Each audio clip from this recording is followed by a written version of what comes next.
Comparatively ரோஹித்தை விட கோலி தான் ஆஸ்திரேலியாவுக்கு எதிராக நிறைய விளையாடி இருக்காரு, ரன் அடிச்சிருக்காரு அப்படின்னு சொல்லி. ஆனால் நிறைய செஞ்சுரி அடிச்சது ரோஹித் தான் நினைக்கிறேன் அகேன்ஸ்ட் ஆஸ்திரேலியா.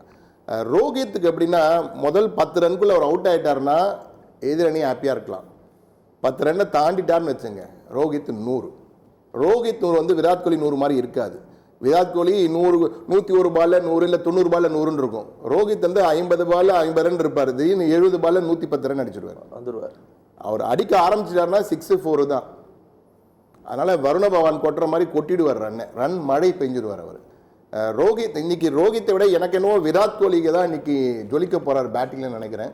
ஏன்னா பாகிஸ்தான் எதிராக ஜெயிச்சு கொடுத்த மாதிரி ஆஸ்திரேலியாவுக்கு எதிராக, ஏன்னா இந்தியர்கள் எல்லாருமே கோவத்தில் இருக்காங்க. கோவம் மீன் அந்த வெறியில் இருக்காங்க. நம்ம வேர்ல்டு கப்பை தவற விட்டுட்டோம் ஆஸ்திரேலியா கிட்டே, இன்னைக்கு பழிக்கு பழி கொடுத்தாகணுன்ற கோபத்தில் விளையாடுவாங்க. அந்த கோபம் விவேகத்தோடு விளையாடினாங்கன்னா நிச்சயமாக இந்திய அணிக்கு தான் வெற்றி வாய்ப்பு. ஏன்னா இன்னைக்கு சாதகமான அம்சங்கள் இந்தியாவுக்கு நிறைய இருக்குது. அது முக்கியமான சாதகமான அம்சம்னா சுழல் பந்து வீச்சில் நம்ம எல்லாருமே நல்ல ஃபார்மில் இருக்கும், எல்லா பிளேயர்ஸுமே. ஷமியும் நல்லா பந்து வீசிட்டு இருக்காரு, ஒன்றும் குறையில்லாம தான் பந்து வீசிட்டு இருக்காரு. ஹர்திக் பாண்டியாவும் நல்லா இது பண்றாரு. அதனால பேட்டிங்கும் டெப்தா இருக்கு, பவுலிங்கும் டெப்தா இருக்கு, ஃபீல்டிங்கும் ரொம்ப மோசம்லாம் இல்லை. ஸோ ஒரு கம்ப்ளீட் ஆல்ரவுண்ட் டீம் இந்த சாம்பியன்ஷிப் பார்த்தீங்கன்னா இந்தியன் டீம் மட்டும்தான். இந்தியா ஜெயிக்கலைன்னா யார் ஜெயிக்க முடியும் அப்படின்றதான் என்னோட கேள்வி.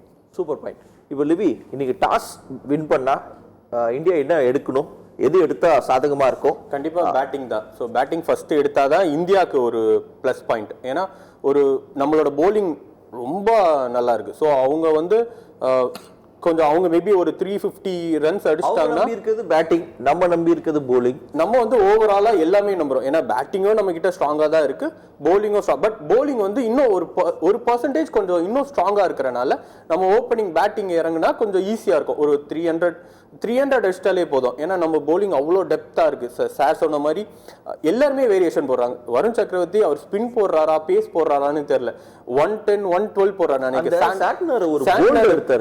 ஸோ ரோஹித் சர்மாவே பேட்டியில் அதான் சொல்றாரு, அவங்க பேட்டிங் பிராக்டிஸ் பண்ணும்போது அவர் என்ன போடுறாருன்னு வருண் சக்கரவர்த்தி எல்லாத்தையுமே காட்ட மாட்டேங்கிறாரா. ஸோ போலிங் ப்ராக்டிஸ் அப்போ வருண் சக்கரவர்த்தி வந்து அவரோட டெக்னிக்கெல்லாம் அங்கே காட்டாம மேட்ச்ல தான் காட்டுறாரா. ஸோ அப்போ இன்னைக்கு மேட்ச்ல வருண் சக்கரவர்த்தியா ஆஸ்திரேலியாவா இல்லை நம்மளோட போலிங் நல்லாவே டெப்தா இருக்கு. இன்னொன்று ரன்னே அடிக்க விட மாட்டேங்கிறாங்க. பாகிஸ்தானுக்கு எதிராகவும் சரி நியூசிலாண்டுக்கு எதிராகவும் சரி அந்த மிடில் ஓவர்ஸ் தான் ரொம்பவே முக்கியம். ஒரு டீமோட வின்னிங் பாயிண்டே அந்த மிடில் ஓவர்ஸ் தான். ஸோ அங்கே வந்து ரொம்ப அழகாக கண்டெயின் பண்ணுறாங்க.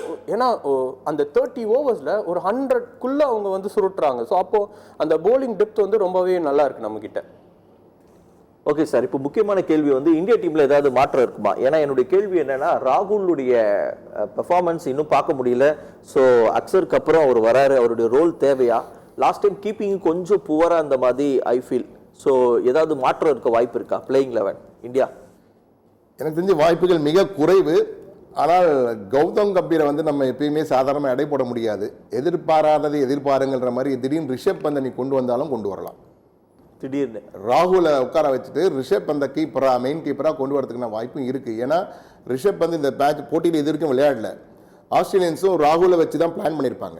ஏன்னா ராகுல் எடுக்க மாட்டாங்கன்னு நம்பிக்கை இல்லை. ஏன்னா இந்த போட்டி ஏன்னா இரண்டுமே நல்ல டீம்.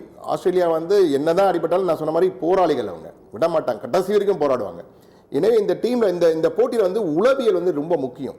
எப்படி ஒரு ஹெட் வந்து ஹெட்டை எடுத்துட்டா நம்ம சைக்கலாஜிக்கலாக நம்ம அப்பரான் எடுப்போமோ அது பண்ணுற அவங்களும் நம்மள மேலே பிளான் பண்ணிட்டு தான் வருவாங்க. ஏன்னா இப்போ போட்டிகளில் ஒவ்வொரு பேட்ஸ்மேன் எப்படி விளையாடுவார், ரைட்டில் கால் வைப்பாரா லெஃப்ட்டில் கால் வைப்பாரா, இவர் நேராக பந்து வீசுவாரா, எல்லாத்தையும் அளந்து பேசி தான் வருவாங்க. ராகுலுக்கு பிளான் பண்ணிட்டு தான் வருவாங்க. திடீர்னு ரிஷப் பந்த் வந்தார்னா உள்ள அது ஒரு சேஞ்ச் இருக்கலாம், வாய்ப்பு இருக்குது.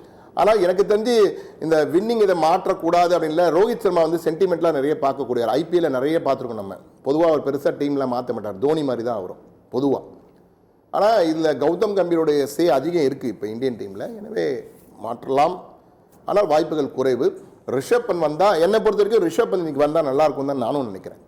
ஏன்னா ரிஷப் பந்த் வந்தார்னா அவர் ஒரு ஆட்டத்தை ஒரு 2 ஓவரில் மாற்றக்கூடிய திறமை கொண்டவர். எனவே அது ஒரு சேஞ்ச் இருந்தால் நல்லாயிருக்கும். ஆனால் பண்ணுவாங்கன்ற வாய்ப்பு குறைவுன்னு நினைக்கிறேன்.